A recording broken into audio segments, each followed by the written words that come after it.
Bismillahirrahmanirrahim. Alhamdulillahirabbil alamin.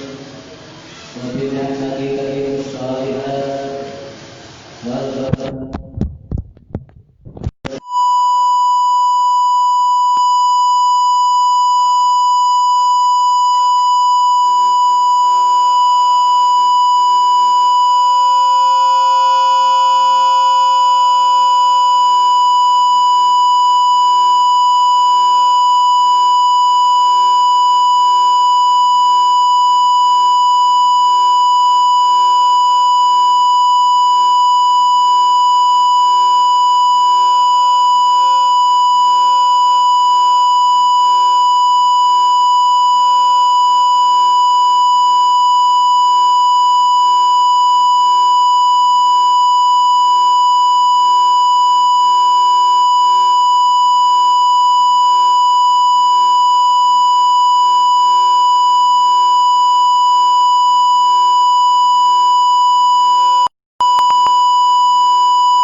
Beliau salah satu daripada santri yang terhormat.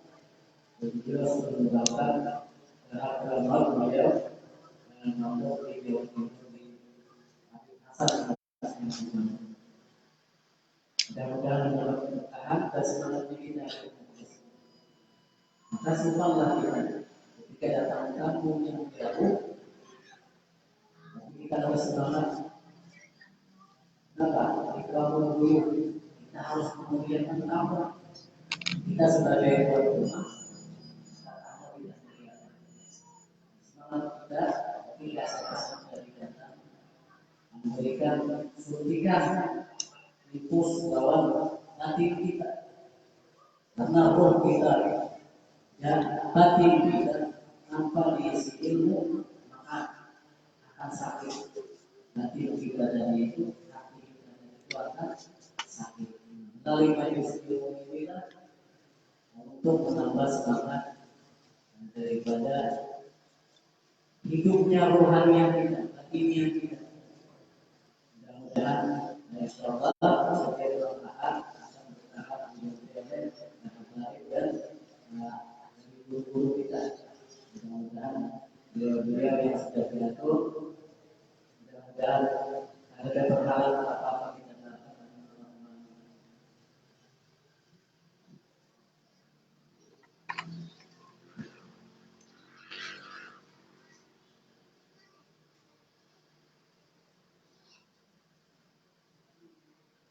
Jadi majelis ini sebenarnya lain majelis pribadi.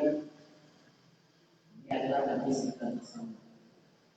Jika kita yang mengukur, jika kita yang menyirami majelis ini, maka akan sembuh, akan segar majelis pribadi. Kenapa? Di dalam kita saling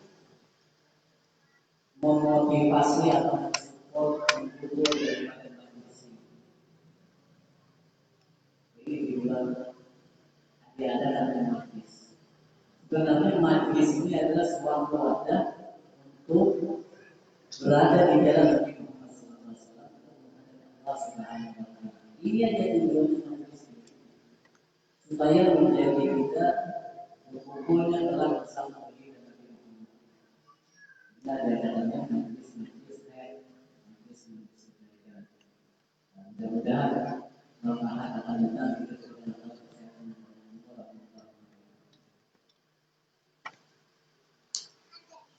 Bismillahirrahmanirrahim. Wa nafa'ana wa bihi daraini amin. Al-Habib Abdullah bin Alwi Al-Haddad, beliau menyebutkan pasal berikutnya, mana pasal pertemuan kita 2 minggu yang lalu adalah di situ beliau menyuruh atau memerintahkan kepada kita memperhatikan menjaga kebersihan zahir. Sebagaimana pernah dikatakan oleh Ustadz Ansari dan Habib Alwi bin Sulaiman Al-Idrus, Jasidin, setiap kita membersihkan zahir ini, maka jangan kedengit kita membersihkan hati. Dengan niat ya Allah, sebagaimana ulun membersihkan, memperhatikan, menjaga zahir kebersihan ulun ini, maka bersihkanlah hati ulun ya Allah. Karena hati adalah tempat pandangannya Allah Subhanahu wa Ta'ala.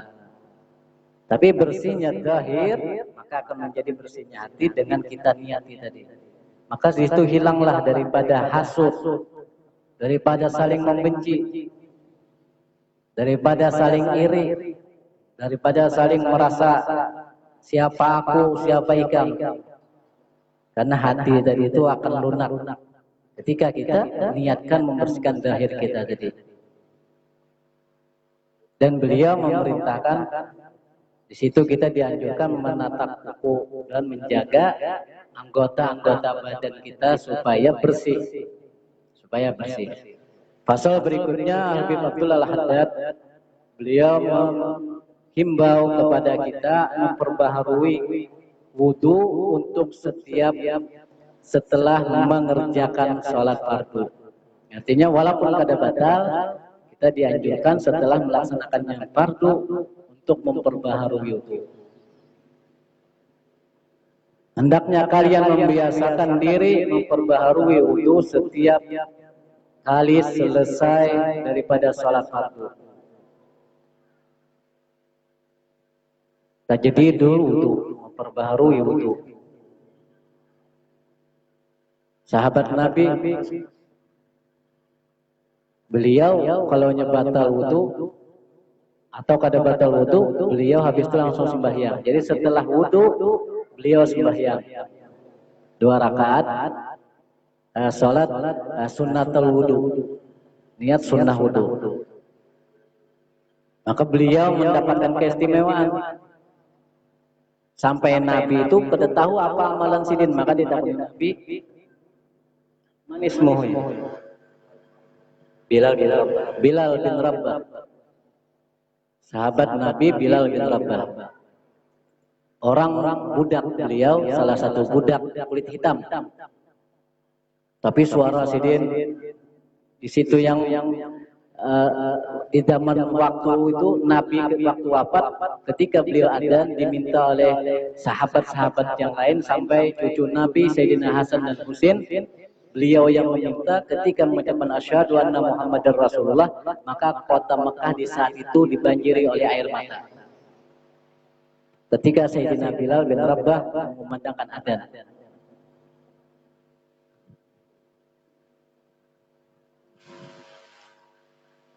Sallallahu alaihi Muhammad. Nabi bingung, wahai Bilal, apa amalan ikam? Trompa atau sandal ikam ini sudah masuk ke surga. Ya Sayyidina Bilal, wahai Rasul, amalan ulun sederhana aja. Namun setiap ulun setelah berwudu, setiap ulun memperbaharui wudu atau batal wudu, maka ulun sembahyang 2 rakaat. Jadi setiap wudu, setelah wudu sembahyang 2 rakaat. Ya mudah-mudahan kita kadakawa maksimal, walaupun balang kambingan kadakawa juga, balang kurapan barang. Kenapa balang kambingan barangnya balang panawan kan? Asal ada tasyabbuh, penyerupaan. Man tasyabbaha biqaumin fahuwa minhum. Siapa yang menyerupai suatu kaum yang kebaikannya tadi, maka sama lawan kita umpati orang tadi itu. Usahakanlah agar engkau selalu dalam keadaan suci, artinya berwudu. Perbaharuilah wudu engkau setiap kali berhadas atau batal daripada wudu. Sebab wudu disabdakan Nabi, al-wudu silahul mu'min. Wudu itu aja Nabi adalah senjata atau benteng perisainya orang mukmin. Dan saat corona ini timbul sudah semuaan. Habib Taufik bin Abdul Qadir As-Segaf, beliau dalam tausiahnya setiap pengajian selalu masalah wudu. Virus apapun kata kau datang ya Sidin. Kenapa? Ketika kita istinsak wal madoh ini, masukkan banyu ke muntung, ke hidung, ini kan mengeluarkan virus. Setiap yang kita hirup ini, semakin kita banyak wudu, maka semakin bersih. Kita dianjurkan basuh tangan, wudu itu sudah basuh tangan, siwak pulang. Jadi semuanya ilmu Nabi zaman ini sudah dinampakkan. Sunnah Nabi sudah diperlihatkan. Dilihatkan Allah Subhanahu wa taala. Hebat corona, adanya corona ini sebenarnya menumbuhkan pelajaran bagi kita. Ya corona Sania Fadir ini sebenarnya sunnah Nabi seharusnya kembali. Namun kita saat itu lalai. Kita lalai.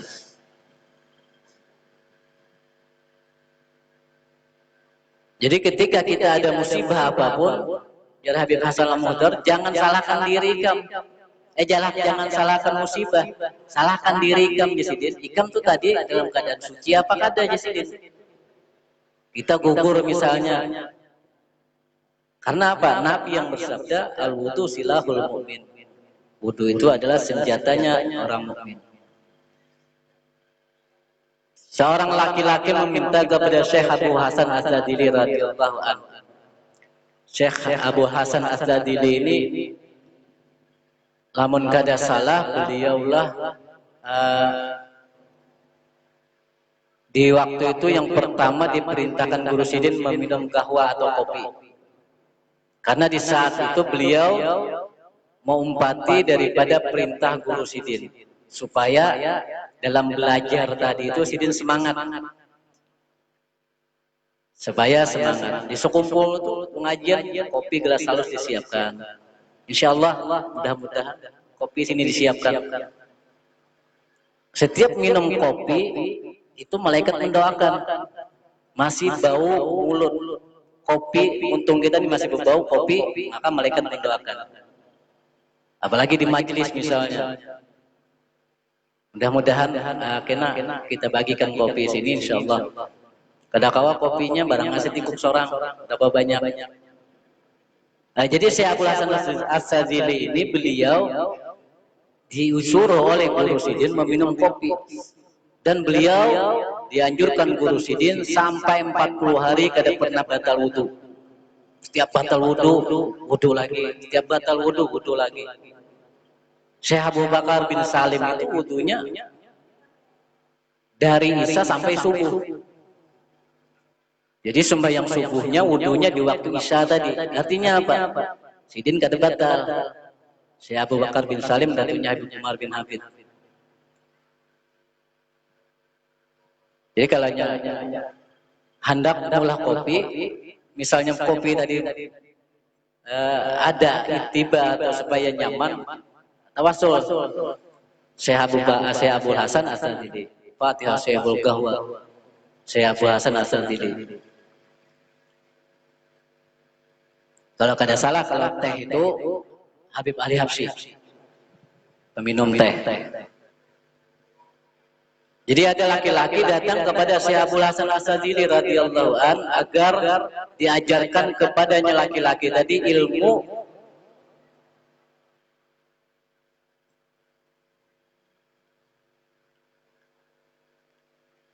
minta ajarkan ilmu kepada Syekh Abu Hasan As-Sadili. Maksud ilmu yang dapat mengubah sesuatu menjadi emas atau benda berharga lainnya. Datang seorang laki-laki meminta ilmu, tapi ilmunya misalnya ini kholasah madan, Syekh jadikan ini supaya emas. atau duit misalnya. Jadi datang laki-laki tadi pada Syekh Hasan Asadili. Kalau orang berilmu kan gak ada, ya Allah, wahai ulama, doakan ulun supaya barokah, doakan ulun supaya mendapatkan mandat perhatian dari ulama fulan bin fulan, tolong nasihati ulun. Kalau orang alim kan biasanya gitu. Ini seorang laki-laki tapi awam datang kepada Syekh Abdul Hasan Asadili meminta benda dijadikan emas atau benda yang berharga. Maka orang itu diperintahkan agar berdiam selama setahun di rumah Syekh Abdul Hasan. Jadi setahun di rumah. Disuruh diam di rumah Syekh Abdul Hasan Asadili. Setahun. Insya Allah kalau hanya kita setahun bangkrut kira-kira. Jadi tamu itu sunnahnya 3 hari 3 malam, setelahnya usir. Bila kada mau beli, sunnahnya 3 hari 3 malam. Tapi kalau Habib jangan. Doa ini kita. Beruntunglah rumah yang situ diguringi Ahlul Bait Nabi. Karena ada kisah di Jawa itu ada Kiai Haji Syafi'i. Beliau cinta lan habaib ulama. Setiap datang habaib ini jarang pernah bermalam di rumah sini. Pasti bermalam. Salah satu ulama yang menginap situ mimpi Nabi Muhammad SAW. Dalam mimpi tadi melihat Nabi, wahai Nabi, kenapa pian pulang mulik di rumah Ki Haji Syafi'i ini? Lalu dijawab oleh Nabi, jar Nabi, aku menyinggung cucuku yang guring di rumahnya Haji Syafi'i ini. Jadi untung setiap rumah yang didatangi Ahlul Bait Nabi ini untung.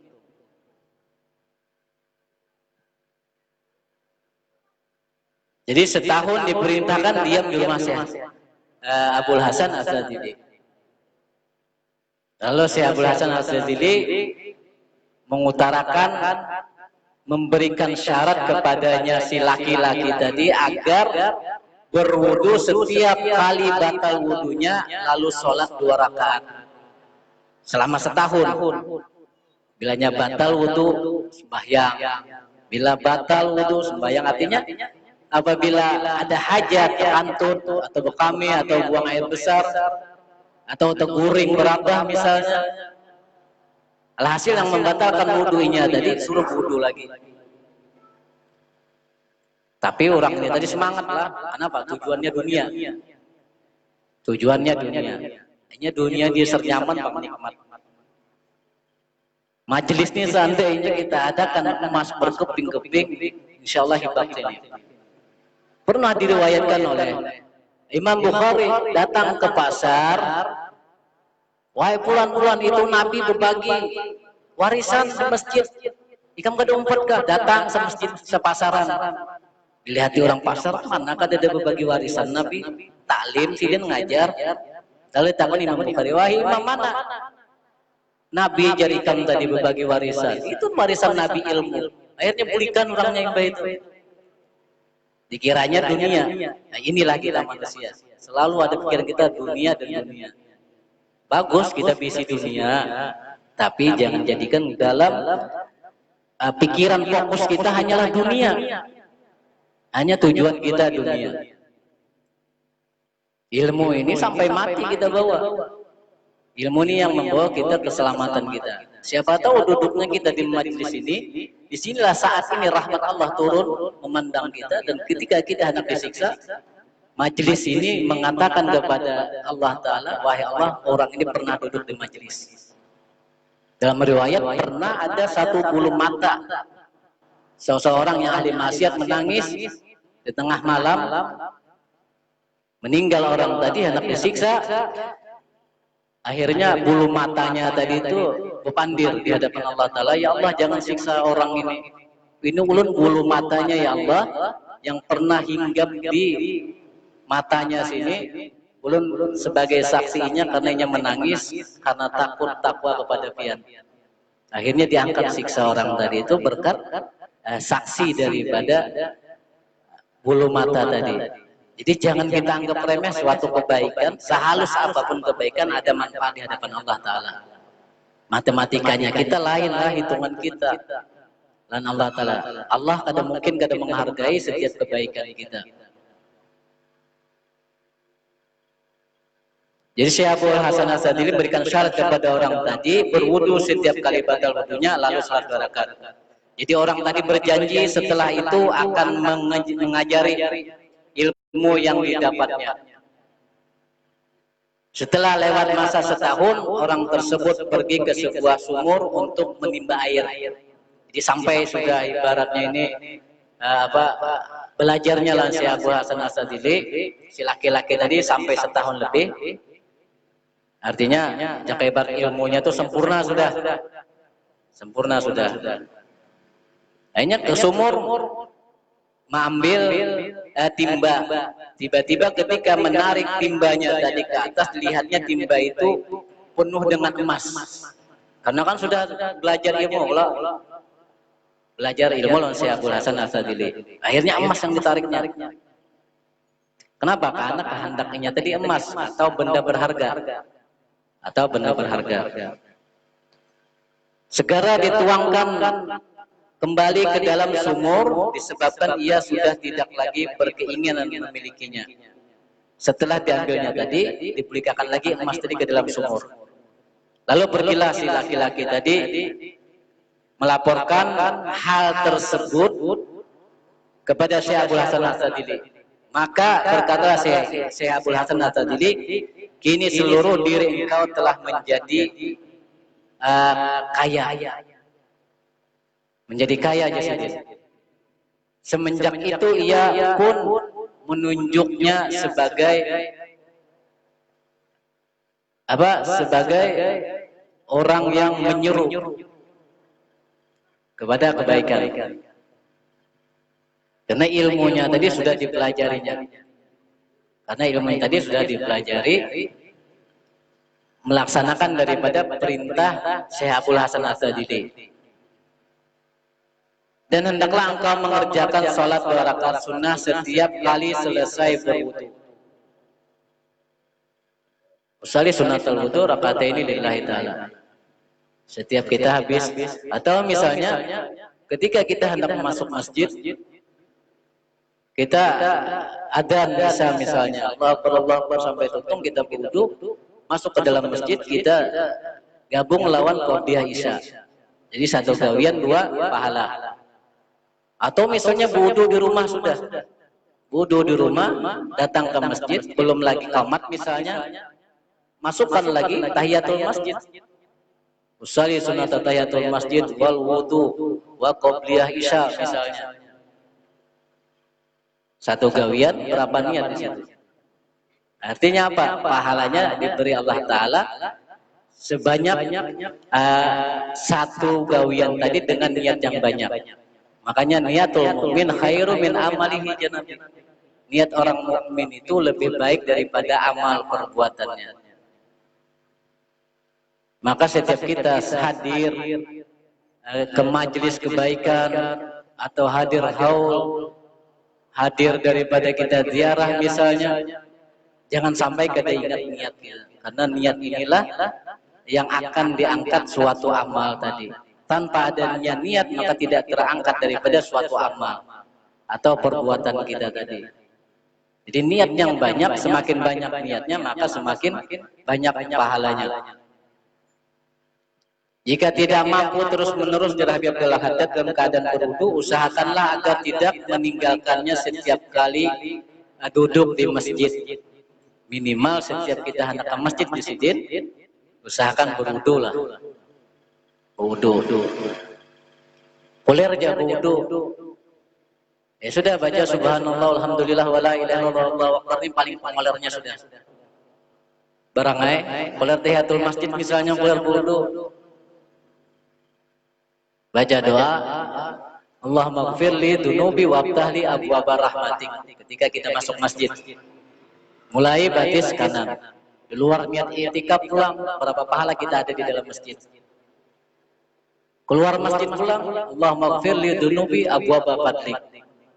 Batis kiri pulang, berapa pahala pulang kita dapat. Sunnah-sunnah Nabi yang kita kerjakan. Udah naik kita kok mengamalkan, ya minimal barangnya tadi balang urapan atau balang kambingan. Dan ketika sedang membaca Al-Quran, mempelajari ilmu, berzikir ataupun ibadah-ibadah lainnya, dan apabila berwudu atau mandi, janganlah mencukupkan diri dengan perbuatan-perbuatan yang wajib saja. Artinya habis mandi sunnah misalnya kita, atau setelah mandi wajib, jangan cukup mandi aja ya sih. Artinya sesudah mandi tadi kita berwudu, minimal berwudu. Tetapi sepantasnya engkau selalu mengerjakan pula segala perbuatan-perbuatan yang sunnah, mengerjakan adab-adabnya, sunnah-sunnah Nabi dan adab-adabnya. Kayak kita minum tangan kanan, duduk atau berdungkung, baca bismillah, alhamdulillah minum pertama, baca bismillah pulang, tutup minum alhamdulillah, minum pulang baca bismillah, alhamdulillah. Itu dianjurkan 3 kali kita minum. Jadi setiap hendak minum bismillahirrahmanirrahim, tutup minum alhamdulillah. Minum pulang bismillahirrahmanirrahim, minum alhamdulillah sampai 3 kali kayak itu. Makan tangan kanan dan duduk. Ketika kita masuk daripada WC atau kamar mandi, batis kiri, baca doanya, dan sunnah menutup kepala, sunnah menutup kepala dan memakai sendal. Karena diriwayatkan iblis itu masuk salah 1-2 jalan kepala atau batis kita ini. Banyak sunnah-sunnahnya, masuk rumah, beri salam, baca doa, nak masuk rumah, baca qul huwallah 3 kali, ayat kursi. Setiap kita masuk rumah membaca ayat kursi, rumah kita aman. Keharmonisan kita, rumah tangga nyaman. Artinya dalam keluarga tadi itu tentram. Ujar Habib Hasan, amun sudah juga baca ayat kursi tiap masuk rumah, masih jebak kelahi lagi bini, kursinya hamputakan di sini.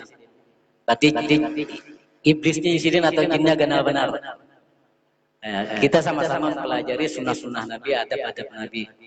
Dan kita memakai siwak, sunnah memakai siwak. Setiap hendak membaca Al-Quran, setiap hendak baca kitab, atau kita hadir majlis. Karena siwak tadi itu menjernihkan pikiran kita juga termasuk. Siwak tadi itu. Seperti telah engkau ketahui Habibul Al-Haddad tentang kebiasaan Rasulullah SAW dalam mandi dan wudunya beliau. Sudah diterangkan Sasufi masalah sunnah-sunnahnya wudu, membasuh muha, tangan. Amun ada tulisan itu jangan di dalam kamar mandi atau WC. Kalau memang ada di dalam kamar mandi juga, paling kada huruf Latin lah. Misalnya kada hafal doa tuntung wudu, bandakan di dalam kamar mandi. Tulisannya Arab. Asyhadu an la ilaha illallah wa la syarikalah wa asyhadu anna Muhammadan abduhu rasuluh. Subhanallah, asyhadu an la ilaha illa anta astaghfiruka wa atubu ilaik. Allahumma ja'alni minat tawabin wa ja'alni minal mutatahhirin wa ja'alni min ibadika sholihin. Tuntung wudu tapi ada di dalam situ. Dalam kamar mandi, artinya di luar lah mandap. Ketika tuntung wudu kita keluar dari kamar mandi tadi, kita lihat di tulisannya. Yang penting jangan di dalam kamar mandi. Jangan di dalam kamar mandi atau WC. Karena itu ada lafaz-lafaz Allah di situlah. Ada lafaz-lafaz Allah. Pasal berikutnya Habibul Al-Haddad mengimbau mandi untuk kebersihan tubuh. Mandi untuk kebersihan tubuh. Artinya mandi yang dianjurkan untuk keseharian kita. Niat nawaitu ghusla sunnatan lillahi ta'ala. Aku niat mandi sunnah karena Allah Ta'ala. Supaya kita mandi tadi harum. Ketika bertemu dengan orang harum. Sigar. Atau di hari Jumat kita mandi untuk menghadiri sholat Jumat. niat mandi di hari Jumat untuk menghadiri sholat Jumat supaya dapat pahala lagi kita, supaya dapat pahala. Hendaknya engkau mandi di waktu-waktu tertentu walaupun tidak dalam keadaan janabah atau hadas besar, dengan niat membersihkan tubuh. Dengan niat membersihkan tubuh. Telah disebutkan dalam hadis Nabi Muhammad SAW tentang anjuran mandi pada tiap-tiap hari Jumat bagi setiap yang hendak menghadiri salat Jumat. Itu kalau kada salah disunnahkannya mulai lewat tengah malam, itu sudah termasuk. Kalau kada jam 1 atau jam 2 malam itu sudah termasuk sudah mandi di hari Jumat. Tapi kalau bepaluhan misalnya mandi pulang lebih baik supaya harum menghadiri sholat Jumat.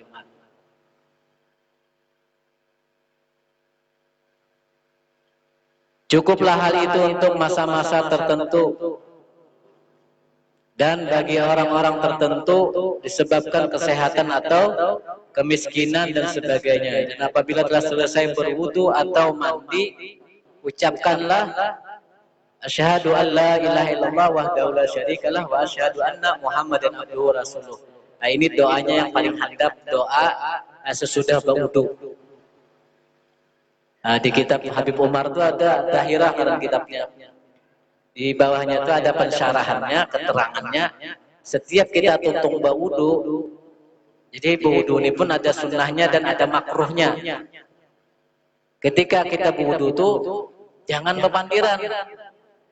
Kadang-kadang orang sambil berwudu berpandir. Imam Ali Zainal Abidin itu, beliau hendak berwudu itu habang muha, jar Habib Hamdi Al-Hamid, habang muhasidin. Habang. Jadi ada yang menakuni, kenapa wahai imam, pian hendak berwudu aja maka habang muha menggatar. Ya sidin tahu lah ikam, aku ini siapa yang hendak dihadapi setelah berwudu ini. Lain presiden ya sidin, lain menteri, tapi sang pencipta alam semesta, Allah Subhanahu wa taala. Jadi menggatar sidin. Nah, kalau kita kan kadang-kadang ada sambil berkesahan berwudu.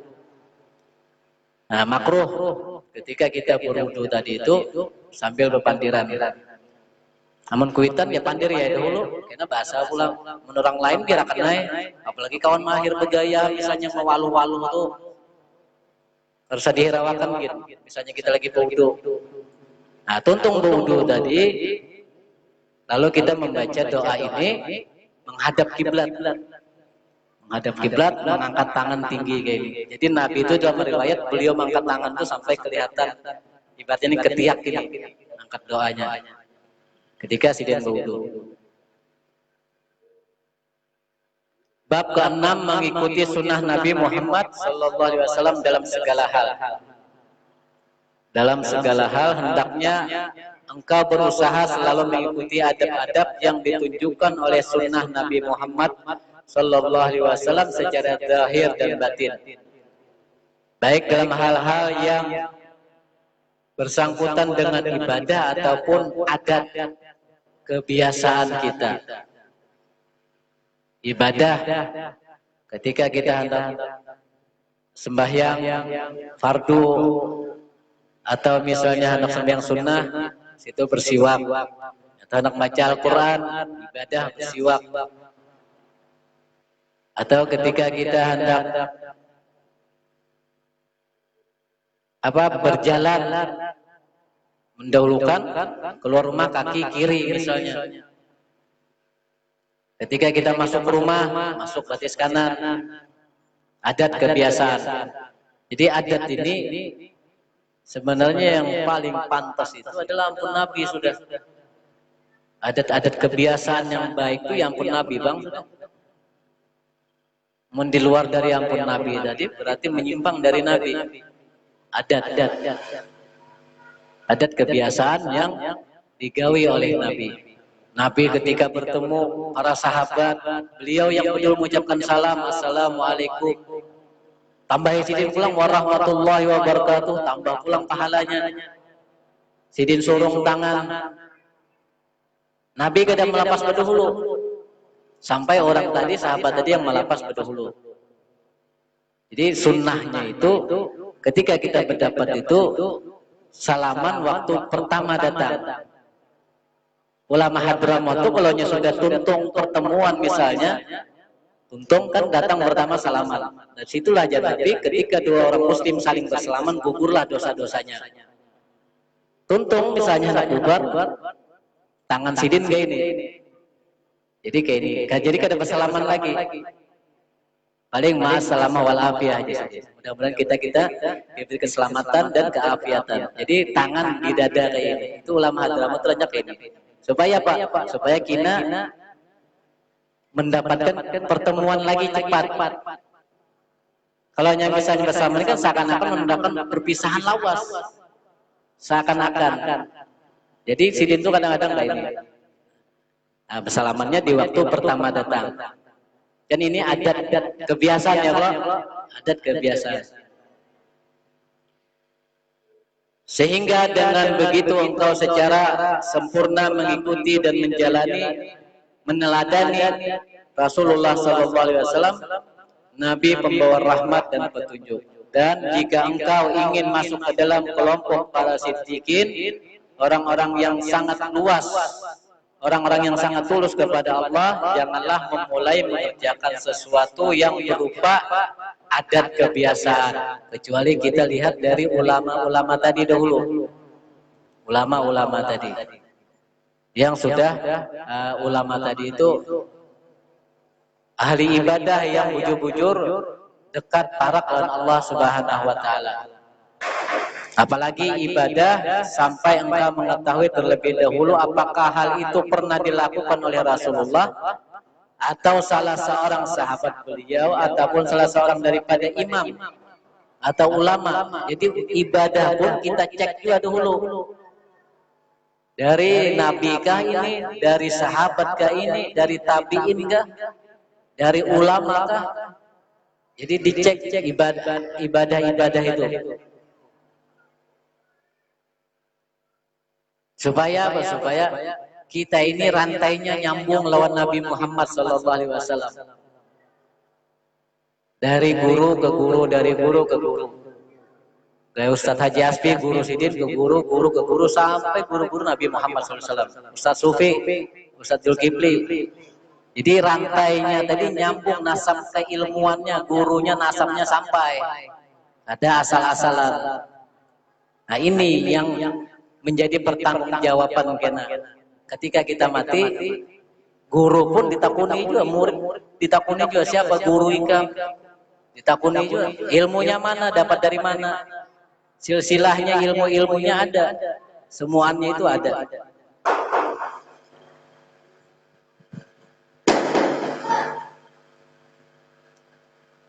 Jika tidak engkau dapati mereka melakukannya, padahal mereka memiliki kesempatan untuk itu. Janganlah engkau melakukannya walaupun hal itu tergolong sesuatu yang mubah hukumnya. Walaupun yang mubah. Tapi kita jangan langsung vonis juga salah seorang guru tadi, ulama tadi. Bah ini ulamanya salah kalau diumpati. Ya, mungkin al-insan mahalul khata wa nisyan ya nanti. Manusia itu tempatnya salah dan lupa. Artinya kita kadang-kala langsung memvonis orang ini kesengajaan. Ya, mungkin kita husnudzon kita, mungkin sering tidak ingat, atau mungkin waktu itu ada begagasakan misalnya, sehingga yang kita lihat tadi tidak sesuai lawan kita. Jadi kadang-kala kita langsung memvonis seseorang itu tadi. Ketahuilah bahwa mereka itu tidak melakukannya, sedangkan mereka sempat dan mampu melakukannya semata-mata disebabkan suatu kebaikan yang mereka ketahui dalam meninggalkannya. Dan apabila engkau lihat mereka melakukannya, pelajarilah terlebih dahulu bagaimana caranya dan contohlah mereka dalam hal tersebut. Jadi dari ulama-ulama atau guru-guru tadi kita ambil sebagai contoh kesan kita. Makanya seorang murid itu kadang cukup hanya satu guru. Kalau cukup satu guru, maka cukuplah sudah Nabi Muhammad sebagai satu guru. Artinya apa? Guru tadi itu bermacam-macam. Fulan bin Fulan, syekh murabbinya, guru yang mendidik membolak-balik keadaannya tadi jadi baik ini. Lalu sang guru pulang memerintahkan, wahai muridku, tuntut ilmu pada guru sana, ambil ilmunya, ambil berkahnya. Dan ini pernah diajarkan oleh Nabi kepada Sayyidina Abu Bakar kalau tidak salah lawan Sayyidina Umar radhiyallahu anhu. Beliau memerintahkan untuk datang kepada Uwais Al-Qarni. Siapa Uwais Al-Qarni? Seorang tabi'in, memang sejaman lawan Nabi tapi kada bertemu Nabi. Jadi selama itu Sidin kada pernah melihat Nabi.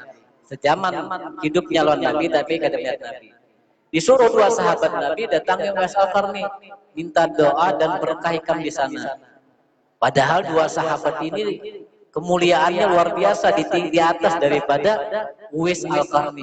Tapi Uwais Al-Qarni memiliki kemuliaan, cinta luar biasa lawan ibunya, bakti luar biasa, dan cintanya lawan Nabi Muhammad sampai gigi Sidin itu dipatahkan. Mendengar Nabi Muhammad pernah kena panah gigi Sidin.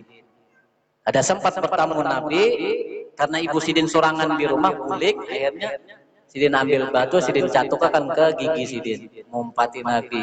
Mungkin hendak mengumpati silahkan, turun kedua nih. Nah ini menyontohkan Nabi, artinya kita jangan hanya mati kepada satu guru. Ambil contoh-contoh dari guru-guru yang lain yang berdasarkan di situ tadi dari ulama salaf, dari sampai ke guru-gurunya. Ada majelis di mana kita datangi, majelis yang membawa keberkahan. Insya Allah yang akan datang gena kan ada Habib Ridwan, kita ambil ilmu keberkahan beliau, kita niat ya Allah, sebagaimana ulun duduk di hadapan Habib Ridwan, jadikanlah ulun sebagai muridnya Habib Umar bin Hafid. Kenapa? Ilmunya dari Sidin. Kita niat walaupun di Indonesia ada di Darul Mustafa, insya Allah sama kita di sana. Kena guru Asrani ada di sini. Ya Allah, ulun kada sempat duduk di Al-Falah belajar sebagaimana Sidin belajar di Al-Falah. Berilah ulun ilmu dan kebaikan dan sudasan ulun sebagaimana yang beliau miliki. Kena ada insya Allah guru Ustadz Muhammad Fadli Sungai Danau, beliau Darul Mustafa, Ustadz Wahyu insya Allah, Ustadz Mustafa. Jadi kita niatkan, kita ambil semuaan keberkahan, kebaikan ilmu orang tadi itu. Kadang-kadang kita ini ada mati hanya satu kepada guru. Bahkan seorang yang sudah wafat pun cinta matinya luar biasa, kada perlu lagi seakan-akan guru lain. Kalau memang dicetus, diponis sebagai guru itu satu-satunya, maka tadi cukuplah Nabi Muhammad sebagai guru di dunia ini. Jadi orang wafat tadi itu, aulia tadi itu kita hanya bisa mengambil barokahnya. Kita hanya bisa mengambil intisarinya dari Sidin. Adapun ilmunya ya dari yang ulama-ulama yang hidup, yang kita tuntut ilmunya. Nah, sini Habib Abdul Al-Haddad pun memerintahkan, mengajarkan kepada kita untuk menuntut ilmu kepada ulama-ulama yang lain atau guru-guru yang lain. Tapi kadang-kadang kadang-kadang bawaan hati berat. Karena apalagi apabila kita sudah merasa diisi, siapa aku, siapa inya, nah ini bahaya. Bahaya ini.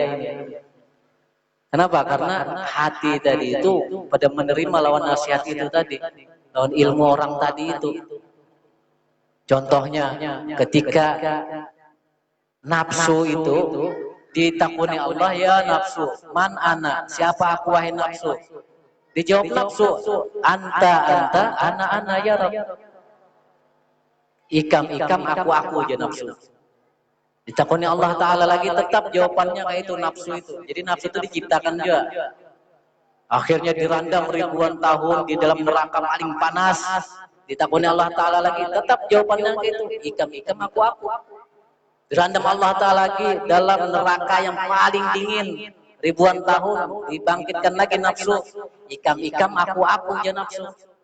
Akhirnya nafsu tadi ribuan tahun gak ada diberi makan. Lama nafsu tadi kepada ya Rabb, anta Rabbi, ana abdi. engkau Tuhanku, aku hambamu. Ngalah nafsu. Jadi nafsu hati kita ini kadang-kadang yang perlu kita tundukkan, kita matikan di hadapan orang. Siapa yang tawadu? Allah Ta'ala yang akan mengangkat derajatnya.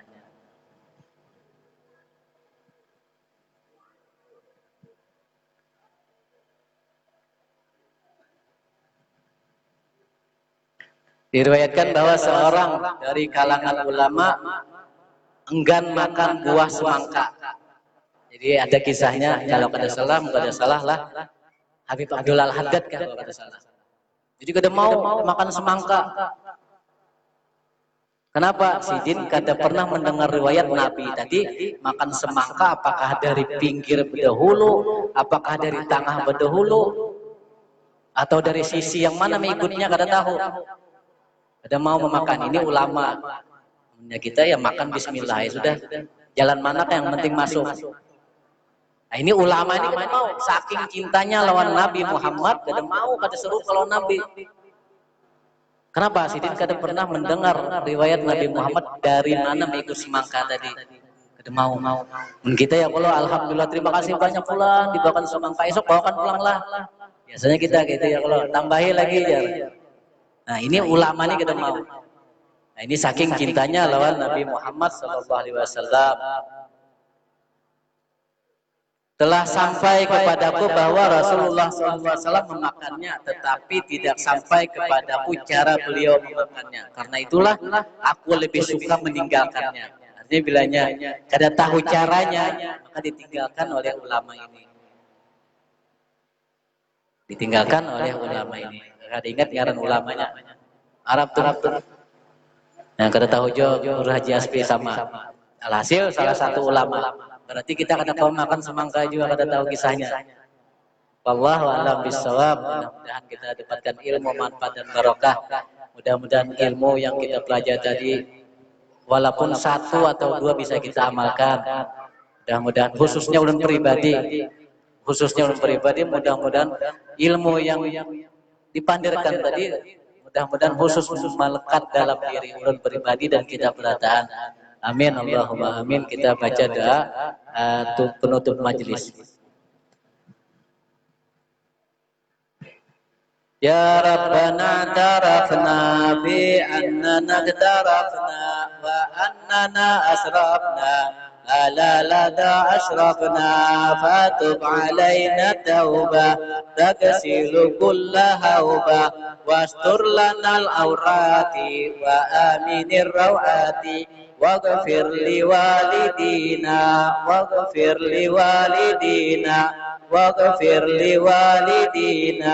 Rabbi wa mauludina wal ahli wal ikhwani wa sairil khilani wa kulli dhi mahabba au jiratin au suhba wal muslimina ajma amin rabbi asma fatan wa judda manna la diktisabi minna bil mustafa rasuli nahda bi kulli suli salli wa sallam rabbi alaihi adal habi wa alihi wa sahbihi idadata sisuhbi walhamdulil ilahi fil bid'i wa tanahi subhana rabbika rabbil izzati amma yasifun wa salamun alal mursalin walhamdulillahi rabbil alamin. Taqabbalallahu minkum.